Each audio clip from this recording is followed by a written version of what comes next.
Paxta yetishtirish mamlakat iqtisodiyotida muhim xom ashyo sanaladi. Undan olingan tola, ipak, shigit, yog' va boshqa mahsulotlar milliy sanoatda, ayniqsa to'qimachilik va yog'-mo'y sanoatida katta o'rin tutadi. Shu sababli paxta terimi nafaqat qishloq xo'jaligi, balki butun iqtisodiyot uchun muhim bosqich hisoblanadi. Ayni mavsumda respublikamiz mirishkorlari o'tgan 5 oy vaqt mobaynida qalb qo'rini berib parvarishlagan oq oltin dalalarda qiyg'os ochildi. Eng muhimi, mirishkorlarning bu yilgi paxta hosilidan ko'ngli to'q. Ob-havoning qulay kelgani hamda sohaga zamonaviy ilm-fanning tobora jadal kirib kelayotgani va bu yo'nalishda klaster tizimining joriy etilishi hosildorlikni bir necha barobarga oshirmoqda.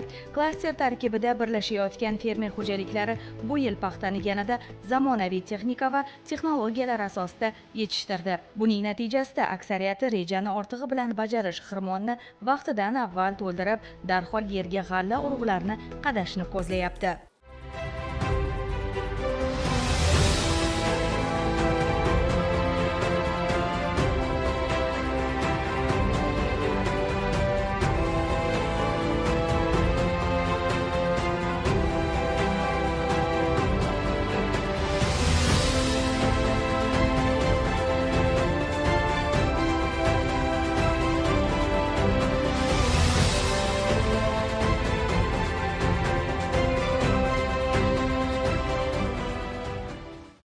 Navoiy viloyatida joriy yilda 835 ta fermer xo'jaliklari tomonidan 24730 gektar maydonga paxta xom ashyosi yetishtirish rejalashtirilgan. Bugungi kunga kelib viloyatning Qiziltepa, Xatirchi, Karmana, Navbahor va Qo'ynimex tumanlarida paxta terimi boshlandi.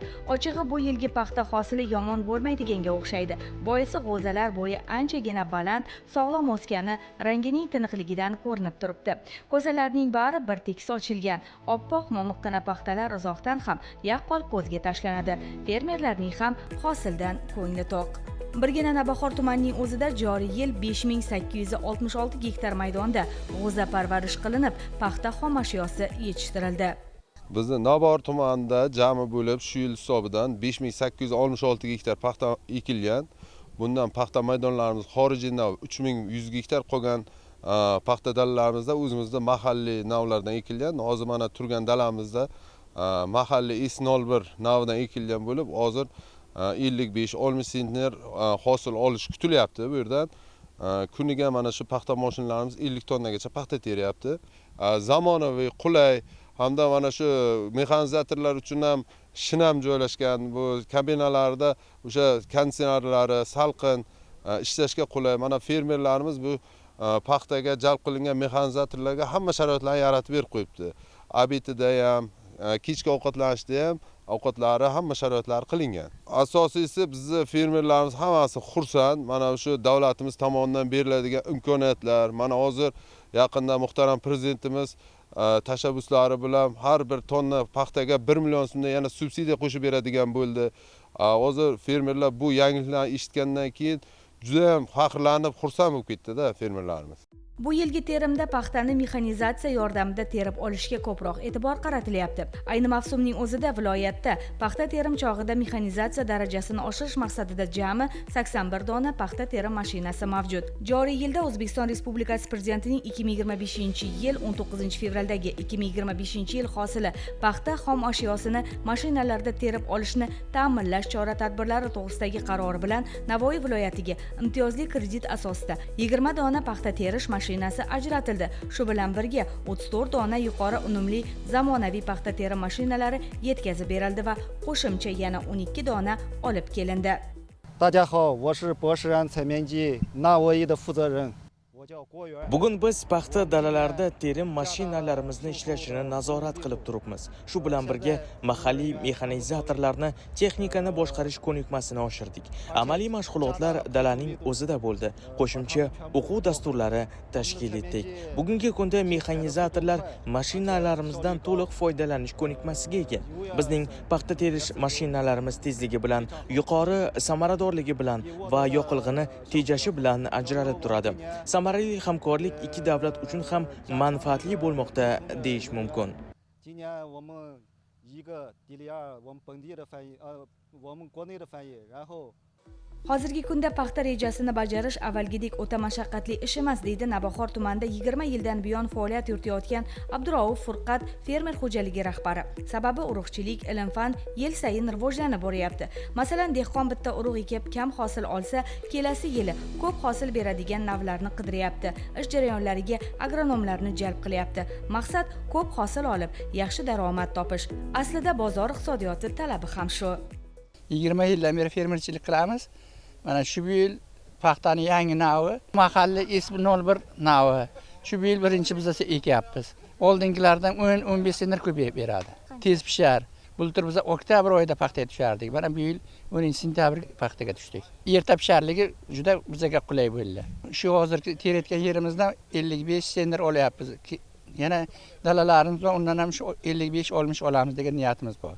Bu yil mana yangi texnologiya bilan paxta terayapmiz. Paxta terim mashinasi ham qo'l terimidan yaxshi, bizga yaxshi yomon emas. Ham unumdorligi yaxshi. Bir kunga 40 tonnaga dar teryapti. Toza teryapti paxtani. Fermerga qulayligi bu texnik paxtani terib bo'lgandan keyin bug'doy ekishga joy ochiladi tez. Barobar bug'doyda ekamiz. Xo'shaylik qilib termaydi yaxshi. Chigitni vaqtliroq yerga qadab, agro tadbirlarni ilmiy yondashuvlar asosida to'g'ri tashkil etgan mirishkor hosilni ham boshqalardan oldinroq yig'ib olishga kirishadi. Yig'imning dastlabki kunlarida terim mashinalari ishga tushishi ancha kam xarjliligi bilan qo'l terimiga nisbatan samaraliroq bo'lmoqda. Hozirgi kunda bu texnikamiz paxta terimiga ancha zamonaviy texnologiyalar asosida ishlab chiqarilgan. Paxtamizni toza va unumdorligi yuqori, terimiz sifati yaxshi, toza teradi paxtani. Kombaynni ichiga chang kirmaydi, salqin, shinam. 3 kun davomida amaliy o'qish tashkil etildi, sertifikat oldik buni o'qib. Hozirgi kunda xorijlik mutaxassislar yordamida amaliy ko'mak berilyapti. Terim yaxshi, paxta yaxshi, sharoit yaxshi. Kunda 10 gektar maydonni paxtasini teramiz. Bundan keyingi paxta terimlariga nasib bo'lsa, tumanimizda, viloyatimizda ilg'or birinchi o'rinlarga bo'lishga niyat qilyapmiz. Hozir dehqonlar mavsum kutib o'tirmayapti, yil 12 oy hosil yetishtiryapti. Chunki urug'ni yerga shunday qadab qo'ygan bilan hech narsa o'nmaydi. Ayni vaqtda dehqonchilik faqat bilimga tayanib qilinadigan ishga aylandi. Imkoniyatlar sabab esa diyorimizda paxta yetishtirish yangi bosqichga ko'tarilib, hosildorlik yil sayin ortib bormoqda. Shu kunlarda yurtimiz bo'ylab qizg'in davom etayotgan paxta terimi Karmana tumanida ham avj palladi. Va bu dehqonlarimiz tomonidan yetishtirilgan paxta xom ashyosini o'z vaqtida, uyushqoqlik bilan qisqa muddatlarda sifatli yig'ib olish uchun yig'im-terim jarayoniga zamonaviy texnikalar jalb etilgan. Karmana tumanida 2025-yil hosil uchun jami 4081 gektar maydonga g'o'zani S01, Sulton hamda xorijiy navlardan o'sha X57, X52 navlaridan 1200 gektar maydonga ekilgan. Karmana tuman bo'yicha shu 4081 gektar ekilgan maydonlarda mana bugun paxta terim jarayonlarini boshlash arafasida turibmiz. Tumanimizda joriy yilda 3 ta, jami 13 ta yuqori unumli zamonaviy paxta terish mashinalari jalb etilgan. Mana bugungi kunda Alqul Qahramon davomchisi fermer xo'jaligida o'sha Xitoyning Bashiram firmasidan keltirilgan 2 ta yuqori unumli 4 qatorli 90 sxemadan 78 sxemagacha paxta terishga moslashgan yuqori unumli paxta terish mashinalari keltirilgan. Mana hozir Alqul Qahramon davomchisi fermer xo'jaligiga o'zimizda mahalliy S01 navini elita avlodidan ekilgan bo'lib, nasib bo'lsa 55-60 sentner o'rtacha hosildorlik kutilyapti. Sentyabr oyining boshidan mana Qishloq xo'jaligi vazirligini tashabbusi bilan respublikadan kelgan bir guruh olimlar, mexanizatorlar, Agrolizingni vakillari bilan birgalikda viloyat bo'yicha hamma o'sha yangi texnika haydaydigan mexanizatorlar o'qitildi. O'zimizning tumanimizdan ham 11 ta paxta terish mashinalarini haydaydigan mexanizatorlarimiz 3 kunlik malaka oshirish kurslarida o'qitilib, sertifikatlarga ega bo'lishdi. Prezidentimiz tashabbuslari bilan mana tadbirkorlarga, ayniqsa qishloq xo'jaligida fermerlarga yildan yilga o'sha imkoniyatlar yaratilyapti, subsidiyalar berilyapti. Mana birgina misol birjada fermer futures va folbir shartnomalari uchun 7800 so'mdan paxtani sotgan bo'lsa, har bir kilogramm paxtaga 1000 so'mdan subsidiya qilib qo'shib berilyapti. Undan tashqari o'z hisobidan yetishtirgan fermerlarga jami daromadini 10% miqdorida yana u ham qo'shimcha subsidiya berilyapti. O'sha yilning yakunigacha, ya'ni 31-dekabrgacha bo'lgan muddatda o'sha qishloq xo'jaligida qo'llab-quvvatlash jamg'armasi tomonidan moliyalashtirib berilgan kreditni qoplab bergan taqdirda o'sha 14% kreditlar ajratilgan.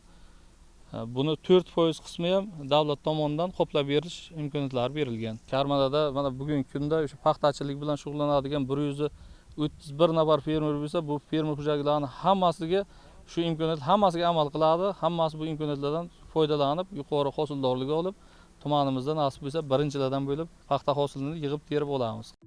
Klaster va klaster xo'jaliklari hamkorligi bu yo'nalishda ayniqsa muvaffaqiyatli harakatlardan biriga aylandi.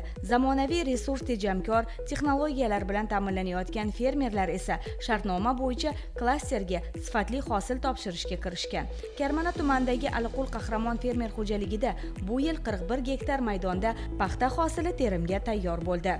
Tumanda joylashgan Jaler hududida Aliqul Qahramon davomchisi fermer xo'jaligi shu yilgi 2025-yil paxta rejamizga 41 gektar paxta rejasi joylashtirilgan, 40 gektar g'alla edi. Hozir mana ko'rib turganlaringiz paxta maydonimiz bu 25 gektarlik konturimiz. Bu konturda har yil biz Buxoro 6, Buxoro 102 ekardik. Bu yil S01da yangi nav sifatida Jalerda ikkinchi yil ekilishi, biz ham ekdik. Mana bu nav afzalligi, erta pisharligi va juda ser hosilligi uchun qiziqib mana shu navdan ekdik. Paxtamiz holati yomon emas, paxta terishga tayyormiz. Yana bir yangiliklarimizdan har yili terimni qo'l bilan terardik. Odam terim kuchi bilan terardik. Xudo xolasa 2025-yil bu S01da paxta mashin bilan termoqchimiz. Paxta mashini bu Xitoyda basharan paxta mashini. Texnikalarimiz yangi shu yil kelgan 2025-yilgi yangi texnika birinchi sinovdan Aliqul Qahramon davomchisi fermer xo'jaligida dalasida o'tkazilmoqda. Texnikalarning sinovi ham sifatli terishi hech qanaqa kamchiligi yo'q texnikani.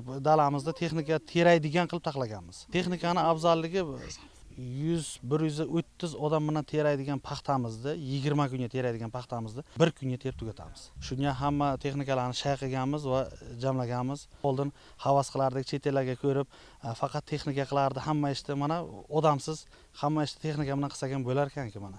Uyma-uy yurib, odam terib, odam olib chiqa olmay, sovuqlarga qolib, paxtamiz dalalarga qolib ketib, odamlar cho'ponlarning mol qo'ylariga yem bo'lgan yillar ham bo'lgan.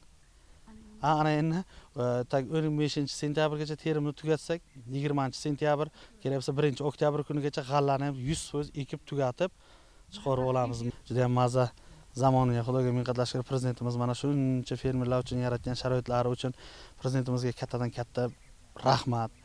Ma'lumotlarga ko'ra, bitta terim kombayni 800 nafargacha qo'l kuchidagi terim ishini bajarar ekan. So'z isboti bilan deganlaridek, yana mexanizatorlar fikriga quloq tutamiz. Aliqul Qahramon fermer xo'jaligimiz rahbari ikkita yangi shunaqa texnika olib keldilar, paxta teradigan kombayn. Biz shuning mexanizatorimiz. Oldingilarga qaraganda bu zamonaviy. Boshlanishida biz o'qidik kurslarda. Hamma qulayliklari zo'r, amonatlari zo'r. Toza teradi, sifatli teradi. Xashaklik emas. Salkam odam qo'l terimidan kam emas. Zo'r teradi. Qulayliklari zo'r. Sovutgichlari bor. Avvalgiga o'xshab chang bo'lmaydi. Hamma narsa avtomatli, shovqin emas. Yaxshi. Qulayliklar juda zo'r. Bir kunda 40-50 tonna teramiz. Fermerda ham ish o'ynadi, mexanizatorda ham ish o'ynadi. Charchamaydi. Paxtaga to'lgan shataklar birin-ketin klasterning qabul qilib olish punktiga olib kelinadi. Terim bo'yicha umumiy hisob-kitoblar, sifat darajasi, xullas aniq va shaffof tizim barini ro'y-rost ko'rsatadi. Tumanimizdan 25 ming tonna paxta qabul qilib olamiz fermerlarimizdan. Tarozlarimiz zamonaviy raqamlashtirilgan, zamonaviy kompyuterlashdik. Mana kameralashtirildi hamma narsa. Mana taroziga noto'g'ri qo'yilishdi. Qo'yilsa ham o'lchamaydi, odam chiqsa ham o'lchamaydi. Juda hamma zamonaviy texnologiya hammasi aniq holatda qabul qilinadi. tez va qisqa muddatda paxtalarni tushirib, yana fermerlar o'z ishlariga, burishlariga hamma sharoitlarni mujassam qilib qo'yamiz. Mavsum boshida bir kunda 300 tonna, 400 tonna tumanimizda paxta terilyapti. Hammasini chiroyli yong'in xavfsizligi, texnika xavfsizliklariga rioya qilib qabul qilib olyapmiz. Eng muhimi bugun dehqon va fermerlar paxta yetishtirishdan qo'rqmayapti. Aksincha, tarmoq yil sayin serdaromad yo'nalishga aylanib, unda agrar tadbirkorlar, paxta to'qimachilikka ixtisoslashayotgan fermer xo'jaliklari soni ortib bormoqda. Terim jarayoni ham mexanizatsiyalashtirish sabab ancha samarali va barakali bo'lmoqda. Bir so'z bilan aytganda, bugun Navoiy viloyatida bobo dehqonlarimiz tomonidan yetishtirilgan paxta xom ashyosini o'z vaqtida uyushqoqlik bilan qisqa muddatlarda sifatli yig'ib olish uchun ana shunday imkoniyatlardan keng foydalanilmoqda.